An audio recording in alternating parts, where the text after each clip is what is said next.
The kid made a mistake. He spit in my face. Being from Detroit, I couldn't let this go by.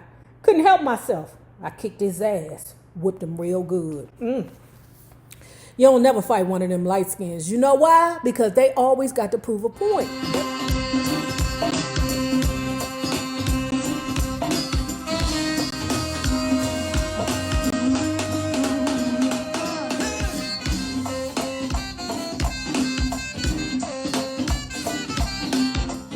Take him out west 5, I heard Flossie say. Let him see what it's really like. You really think it'll do him good? Couldn't hurt none. And once he sees that there's no Roy Rogers out there chasing Indians, maybe the boy'll come to his senses.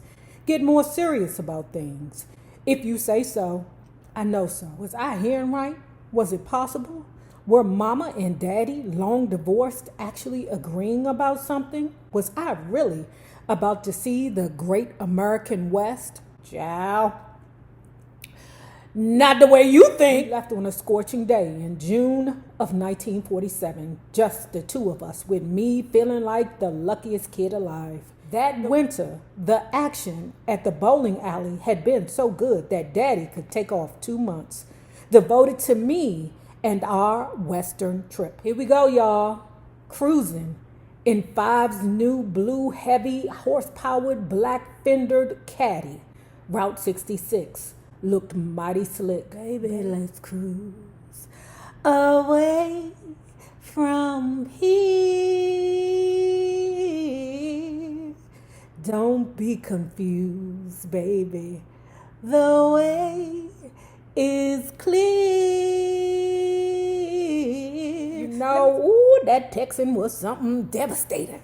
But the most spectacular thing that we used to do together was get in his best car. Because you know them Texans, you know, they be having about 3 cars at the minimum. Get in his best car and just either put the top down or open the sunroof and just drive, just cruise. That's the best part about dealing with a Texan man. Oh, just enjoying the atmosphere. I've had another Leo that I had that beautiful experience with. Child, it was in the 80s. It was when them anniversary Z's was given. First stop, St. Louis. A little strange because there weren't hotels for blacks, but leave it to 5. He knew a lady with a boarding house, and as usual, we were cool. Gotta give 5 a lot of skin for this trip. Poor cat drove and drove and drove, all on skinny 2-lane highways. I'd be in the backseat playing, but mostly I'd be sleeping. From St. Louis, we hit Dallas, El Paso, and Tucson. Got a girlfriend in Tucson, 5 informed me. You'll like her. Miss Esther was her name. And like most of Daddy's ladies, she was a beauty. Had respiratory problems, though, which was why she lived in a dry climate. It was a strange scene. She stayed on a spread in the desert with a black family named the Whites, who had a family of Chicanos working their land. While I was there, Dennis and Leo, the 2 of the Chicano boys my age, took me to a public swimming pool. What confused me about the trip was that when the 3 boys went to the pool, they allowed the 2 Latino boys, not Chicano, I'm not going to, that's Smokey's word. That's not my word. Because I don't even think you can say that word no more. Okay, I don't know if it's insulting or what, but you got to be careful because, the things that you said in the 80s, you damn sure better never say in 2023, okay? I ain't trying to piss nobody off. But anyway, they let in the 2 Latino boys, but they wouldn't let in Smokey. I mean, yes, you have Latinos that look Caucasian and you have Latinos that they're Afro-Latinos. And I don't know, but he didn't put it there. But I'm like, well, damn, wait a minute.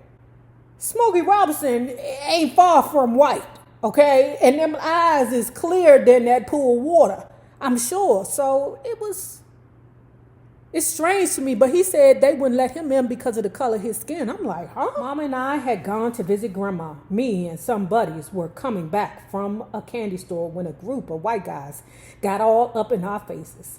Niggas, they started yelling. You think you white? One of them taunted at me. Okay, all right. 'Cause you got them blue eyes. Sound like to me like them white boys was mad because he got them blue eyes. I ignored this ignorant shit, sticks and stones. I was thinking to myself just then, though, the kid made a mistake. He spit in my face. Being from Detroit, I couldn't let this go by. Couldn't help myself. I kicked his ass, whipped him real good. You don't never fight one of them light skins. You know why? Because they always got to prove a point. Damn. I got to prove to this motherfucker I ain't no sucker just because my skin is light. My friends had to pull me off. And when we got back to grandma's and mama learned what happened, she started packing. You go beating on white folks, she said, and you'll find yourself in a mess of trouble. That same afternoon, we headed back for Detroit. In a funny way, I felt like 5 running out of Selma after cutting up that white bully. By this time, me and Daddy got to Los Angeles, though the taste of prejudice was gone. To me, California... Shut up, Lou. By the time me and Daddy got to Los Angeles, though, the taste of prejudice was gone. To me, California looked like heaven. Never seen such green grass, blue skies, tall trees, and gorgeous girls. They even had a Western shop. Daddy bought cowgirl boots to take back to Sylvia, and I got me a mess of shirts and jeans. Went as far down as Tijuana, then turned around and took the same route home. Father and son exploring America together. It was a great life experience, a warm way of growing closer to Daddy. But I also missed Mama something fierce, and couldn't wait to get home and tell her every last detail of my 2-month adventure. Did it cure me of my cowboy mania? I'm not sure. But something else was starting to occupy my mind, another obsession, which unlike the Western thing would never go away. Women. Ooh. Girls, females, foxes. I've been fascinated with the opposite sex since I saw they existed. I was no older than 3 when I had my first sweetheart, Patty Harris.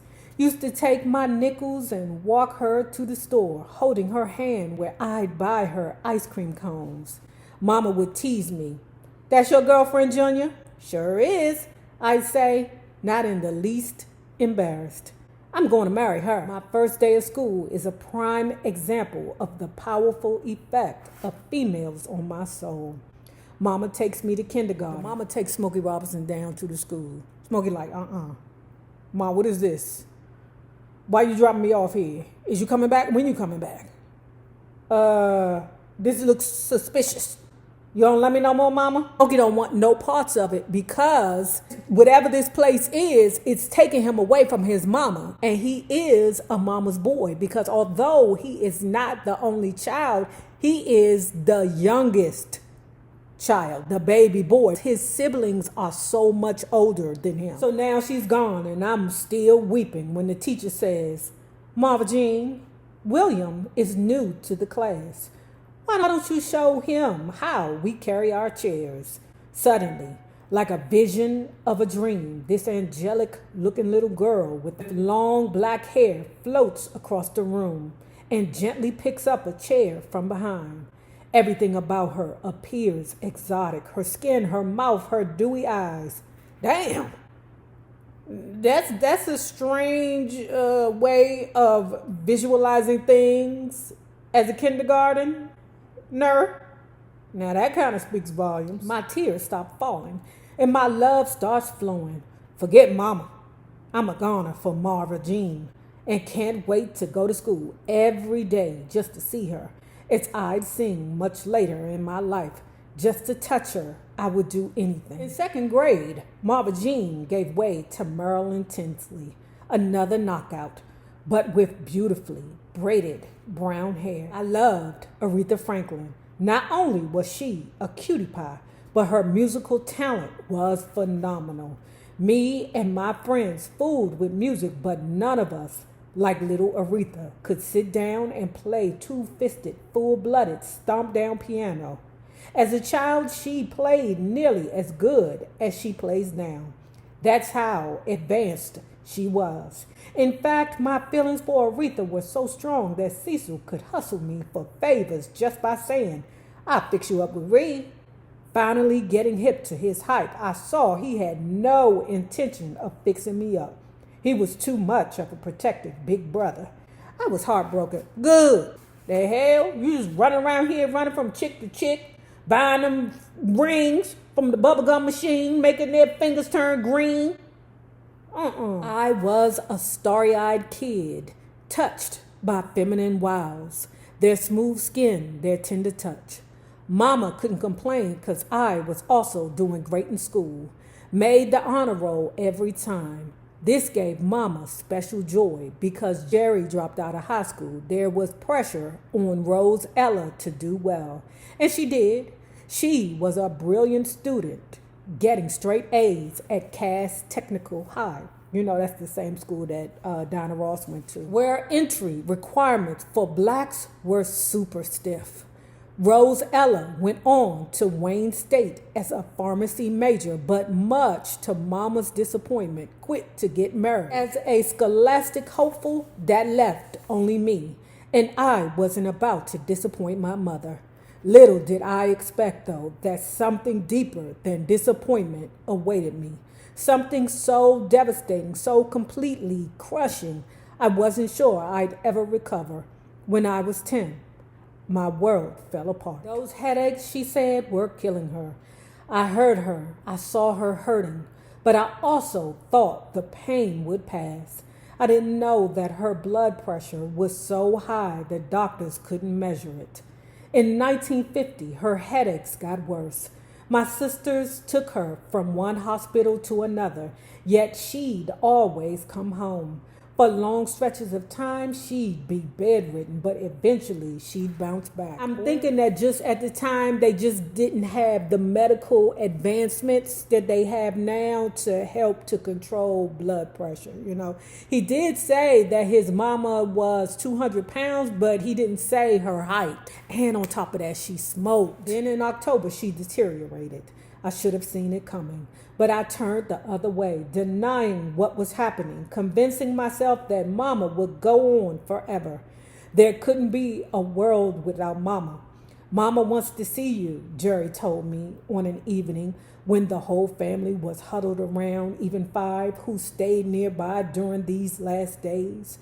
I went up to her bedroom. She drew me close to her. I couldn't see the awful pain in her eyes. "Baby," she said, bringing me to her breast, "I just wanted to see you before you went to bed. I want you to know I love you. I will always love you. I love you too, Mama." She kissed me gently. She had such little strength left and sent me off to sleep. I never saw my mother alive again. Now the story about how he found out because he went to school one day. Ooh, yikes. He in school, okay? He looking around. Everybody looking at him. He looking at them. What the fuck is wrong with y'all? The teacher says, "Come here, sweetheart." Then the teacher gives him the news that his mother has died. And I'm like saying to myself, how the frig does the rest of the class know before he knows? Okay, maybe the teacher found out and said, "Guys, I want you to be very kind to Smokey because his mom, or William, because his mama just passed." When I touched her in the casket, she was cold. Where once her flesh was cuddly and warm, she now felt like wax. Her skin was hard, and I drew back my hand, shocked by the horrible finality of it all. "I know how you feel," said Jerry through her tears, "but I had her longer than you. I knew her better, and I miss her more. I didn't care what anyone said. I was numb from the pain, confused by the fear, dazed by the loss. Daddy didn't help. Though she divorced him 7 years ago, he mourned Mama as though they were still married. The days after her death, he stayed drunk, drowning his grief, incapable of comforting me. Nothing anyone did or said meant jack shit to me anymore. All I knew was that my main person was gone, the woman who'd been with me night and day, making my meals, teaching me manners, pushing me, praising me, raising me as best she could. I'd never felt this alone and frightened. The fighting started the evening of the funeral, and then things only got worse. We were all sitting around when the issue of the house came up. Turned out that Mom had left the house to me and my sisters, but Daddy wanted it for himself. It's ours, said Rose Ella, picking a bad time to pursue the matter. 5 was a little juiced. It's my goddamn house, he said. I paid for it. She got it when you divorced her, Rose Ella argued, and she gave it to us. I know she's in her feelings. Everybody is in their feelings.